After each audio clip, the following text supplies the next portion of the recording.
Section 5. Not far to go now. Let's look at special dive table and computer procedures and a bit about using a dive computer. From there, you'll find your way through basic compass navigation and then find out how to continue your adventure so your fins don't gather dust after you earn your certification.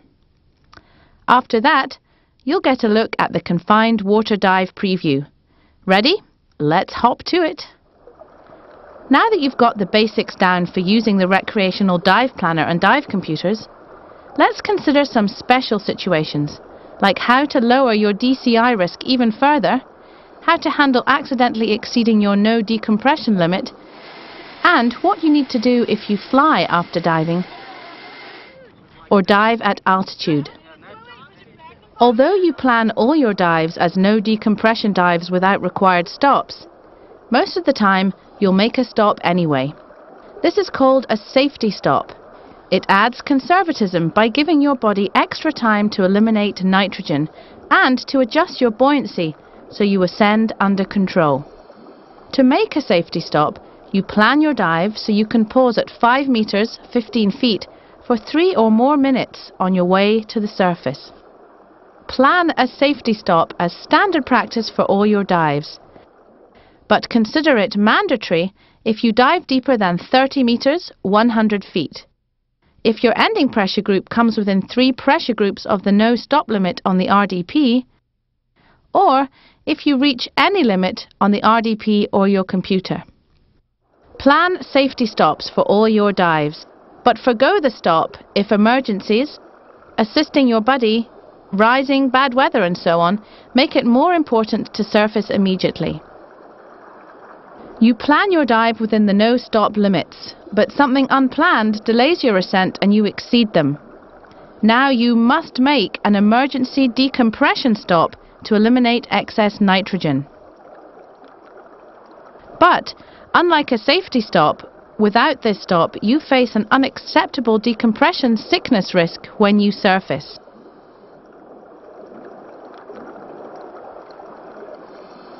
With the RDP, if you're no more than 5 minutes past the limit when you start your ascent, make an 8-minute or longer stop at 5 meters, 15 feet. After surfacing, don't dive for at least 6 hours to reduce the high nitrogen in your body. If you're more than 5 minutes over the limit, a 15-minute stop or longer is urged, air supply permitting. If not, stay as long as you can, then don't dive for at least 24 hours. As an added precaution, you can breathe emergency oxygen if available, and in any case, monitor yourself for decompression sickness symptoms. Emergency decompression methods vary somewhat with the computer, so check the manufacturer's instructions. Regardless of type, all specify the stop depth and show you when it's okay to surface. It's not recommended that you make a repetitive dive after a dive requiring emergency decompression, even if your computer will calculate it for you. Remember that in recreational diving, required decompression stops are for emergency situations only. As you recall, when you ascend to a higher altitude, pressure decreases. Dive tables and most computers give you limits based on surfacing at sea level. At altitude, there's less pressure, so nitrogen in your body can form bubbles more easily after a dive. So, if you use the RDP at an altitude above 300 meters, 1,000 feet, you need to use special conversion tables and special procedures. With a dive computer, the procedures vary, so you'll need to check the manufacturer's guidelines. In any case, if you'll be diving at altitude, see your PADI Dive Center resort or instructor about the gear you need and the Altitude Adventure Dive and the Altitude Diver course. Lower atmospheric pressure also pertains to flying after diving. The concerns are similar to altitude diving, but not identical. The dive medical community makes these recommendations, whether you're using the RDP or a dive computer. First, after a single dive, a 12-hour minimum surface interval is required to be reasonably assured you remain symptom-free from decompression sickness upon ascent to altitude in a commercial airliner with a cabin pressure up to 2,400 meters, 8,000 feet. Second, after repetitive dives, diving several days in a row, or a dive requiring decompression stops, the medical community suggests a minimum surface interval of 18 hours before flying. The greater the duration before flight, the less likely decompression sickness will occur. At the present, there aren't any guidelines for driving to altitude after diving, so the prudent action is to be conservative. Flying after diving and decompression recommendations change over time, and it's your responsibility as a diver to keep up with and follow the most current guidelines. Read dive publications and keep in touch with your dive centre or dive resort. In the last section, you learned to plan your dive with the RDP as though it were 4 meters, 10 feet deeper than it really is if the dive's particularly cold or strenuous. How you do this with a computer depends on the type. Some types have sophisticated models that readjust if the water's cold or your breathing rate's high. Others may have settings that allow you more conservative limits, but if not, you'll need to make sure you always have ample no-stop time showing. It's especially prudent to make a safety stop at the end of a cold or strenuous dive. From previous discussions, you've learned a lot already about diving with computers, but it's important to keep several points in mind when using your dive computer. First, remember that computers are essentially calculators with built-in depth gauges and timers. They're no more or less valid than dive tables, and they don't track anything physical in your body. The recommendations for conservative diving with tables apply to diving with computers. Don't share your computer. You and your buddy should have your own. You end your dive based on the most conservative. Leave your computer running between dives. Most won't let you turn them off anyway, but if you pull out the battery or something, it loses its memory of your residual nitrogen. That means no diving for 24 hours or more. Let your computer shut down on its own. Generally, plan your dives so you make the deepest dive first. During the dive, start at the deepest point and progress shallower. Dive conservatively by staying well within computer limits. Try to have 5 or more minutes no-stop time remaining at all times.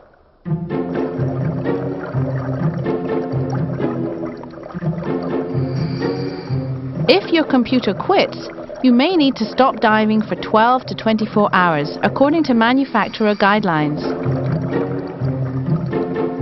If it quits underwater, ascend immediately to 5 meters, 15 feet, and make a stop of 5 minutes or more before surfacing.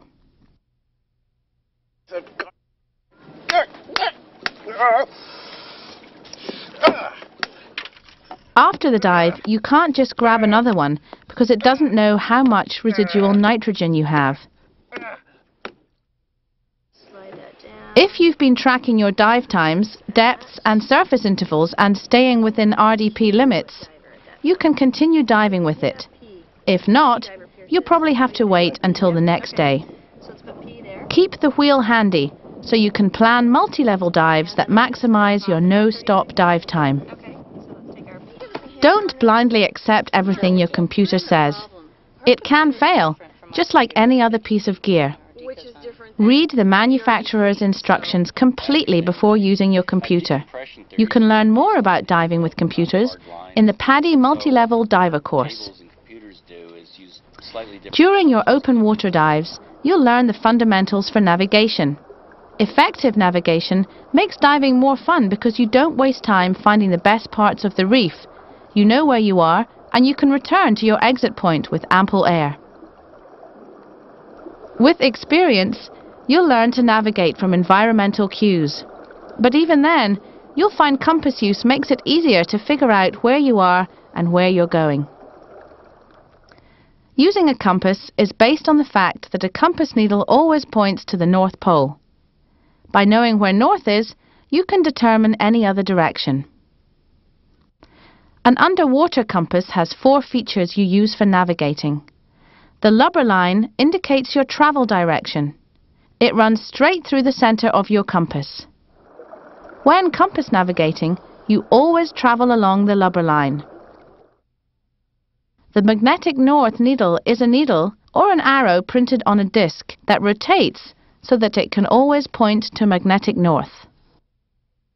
The bezel rotates so you can align the 2 index marks over the compass needle, helping you maintain a straight line while you swim. Most underwater compasses have the heading references in degree heading numbers so you can record your travel direction. To navigate, first you need to hold your compass correctly, level and squarely in front and ahead so the lubber line aligns with your body center line. If your compass rides in your console, hold it like this. As you swim, you want to keep the lubber line aligned this way, so you swim straight. Look over the compass as you go rather than down on it.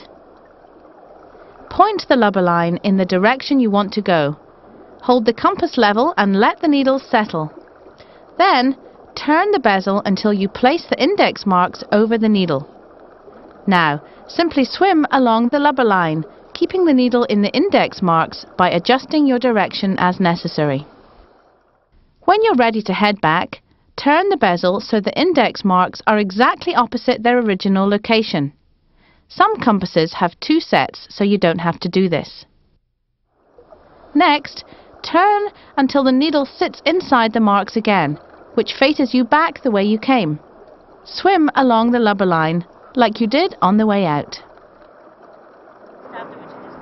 You're pretty close to becoming a PADI open water diver, and you're probably looking forward to your open water dives. But it's time to look beyond them and think about what you'll do after you become a diver. You need to meet people, go places, and do things. Since you don't dive alone, the more divers you know, the more dive opportunities you'll have. Get the telephone numbers and addresses of all the new friends you've made in this course. You know these divers, and like you, they'll want to go diving. Next, join a dive club. Your PADI dive centre or resort probably sponsors one, and it's likely a local PADI Diving Society chapter. And don't worry that you're new to diving. Every group has divers at all experience levels. They plan activities with this in mind, and it's a great way to learn from more seasoned divers. Dive travel's another great way to meet people. Take a trip led by your local PADI dive centre or resort. You'll get to dive, of course, and dive travel is also about the adventures of visiting new cultures and seeing new parts of the world. But don't let time and money limit you. You may be surprised how much fun you can have on local dive adventures, not far from where you live. When you first start diving, swimming around exploring is such a novelty that it seems an end in itself, and it often is. But diving's more than that. It's a personal experience about gaining the skills you need to visit the sites you want to see. It's about having the gear you want, so you can experience the underwater adventures you think worthwhile. It's about rising to the challenges you think deserving, so that your diving grows with you. Only you can say whether this means artistic challenges like underwater photography, skill challenges like navigation or search and recovery, or technical challenges like enriched air diving or deep diving, or all of these. Continuing your education past open water diver has many benefits. It introduces you to special activities and gets you acquainted with diving in different environments and conditions. It builds your knowledge, skills and confidence as a diver. And to do this, continuing education lets you meet people, go places and do things underwater. Its purpose is to help you get out of diving what you got into diving for. What's it like at 30 meters, 100 feet? Is it hard to make an underwater video? Will you find diving after dark scary or exhilarating? Get the answers with PADI Adventure Dives, which introduce you to the basics of special underwater activities. Know what they call a diver who's made 3 adventure dives? An adventure diver, of course. And if you make 5, including the underwater navigation adventure dive, you'll qualify as a PADI Advanced Open Water Diver. You can earn these certifications over time, or in as little as a single day or weekend. By learning more about diving, you get out of it what you got into it for. That's what the Adventures in Diving program is all about. Get a few adventure dives under your belt, and you'll find you love some of these activities. PADI specialty diver courses extend and broaden what you learned in the adventure dive for that specialty. Typically, you make 2 to 4 dives, and the adventure dive you made usually counts as the first dive for the whole course. You've learned that no matter how many dives you've logged, it's a good idea to get a local orientation when diving in a new area, and that the Discover Local Diving program provides exactly that. A single, supervised open water experience, so you learn about local conditions, hazards and points of interest. Likewise, you've already learned about refreshing your skills if you're out of the water for several months or more. Scuba review usually takes no more than a morning.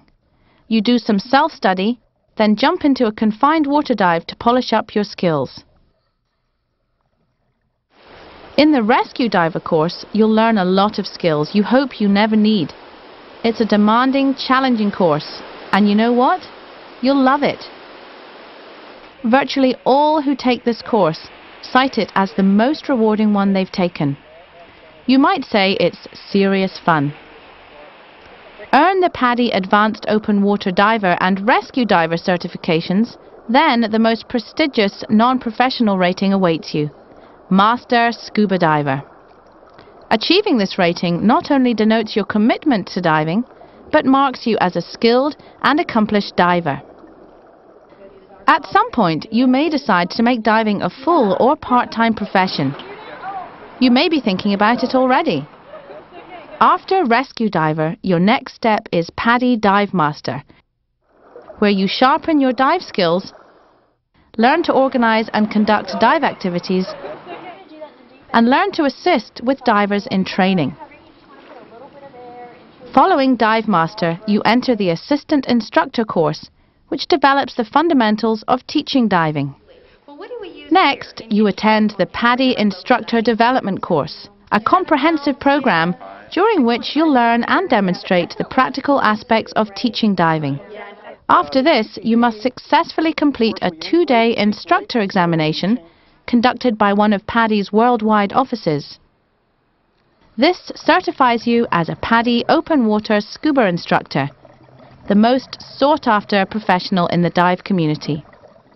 But at each step, you're diving, meeting people, going places, doing things. Time for a reality check and some truths about diving. For one, you're going to have dive experiences you don't like. You might get seasick or find yourself with a buddy you don't care for, or who knows. But this doesn't differ from anything else. Whatever's worth doing has less than perfect moments. They're not reasons to quit. They're reasons to do it different next time.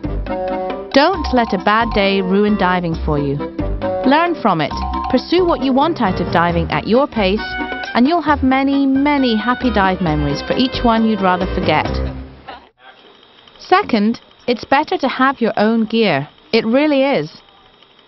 When you have your own stuff, you dive more and dive more comfortably because you avoid the hassles of fitting into rental gear every time you want to go under. You don't have to buy everything all at once, but do if you want to. But keep this in mind and invest in your own kit as your budget allows. Third, you get out of diving what you put into it. If you ever find yourself bored with it, it's your own fault. You need to look at what you're doing and what you want out of it. If you're not satisfied, turn in a new direction. Do something new that awakens your passion and excites you. There are divers who've made thousands of dives in more than 30 years, and for them, diving is still fresh and new. They're still meeting new people, going new places, doing new things. Only you can make yourself reach for what's new and exciting in diving. Okay, so you don't look back in a year and wonder why you've not been diving. Go to your PADI dive centre or resort and do one of the following before you finish this course. 1. Sign up for a dive trip. 2. Sign up for a local dive with the Stores Club or the local PADI Diving Society chapter. 3. Sign up for a PADI specialty course, the Adventures in Diving program or an adventure dive. 4. Invest in a regulator BCD package or an exposure suit package. Do not leave until you do one or more of these. No, we're not kidding, because research shows that people who immediately travel, get involved with a dive club, continue their education and invest in their own gear are more likely to get out of diving what they got into diving for. Plan your next step now. Meet people. Go places. Do things. Underwater. Good morning, class. It's almost time for your last confined water dive. Ready to go diving? You'll learn a couple of new skills and polish the ones you've already mastered. You remember when we practiced? There may be times you need to remove and then replace your weight system. To remove a weight belt, release the buckle and grasp the free end. Pull it clear, but hold it close so it doesn't pull you over. Whether at the surface or underwater, there are 2 ways to put your weight belt back on. For one, lie horizontally, face up. Hold the free end at your right hip, then roll to the left face down so the belt drapes across your back. Check for twists, misadjusted weights, and secure the buckle.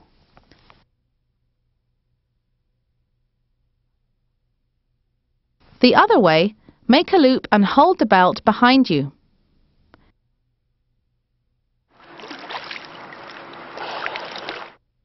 Reach back and take an end with each hand, making sure your left hand gets the buckle.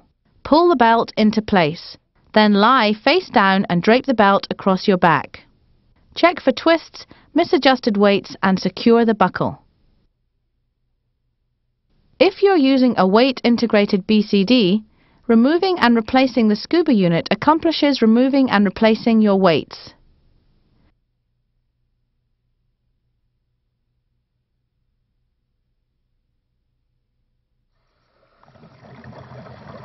You may need to remove and replace your scuba unit to adjust it, to clear an entanglement, or when entering and exiting from a small boat.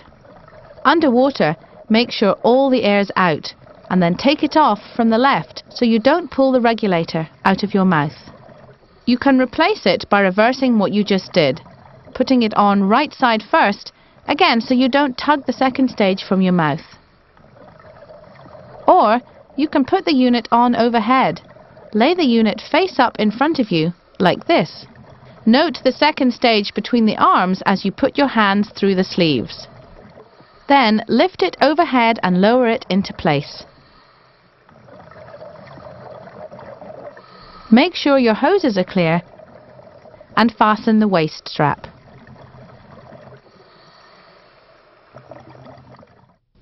At the surface, you can take it off like you did underwater, but be sure to put some air in it so it floats.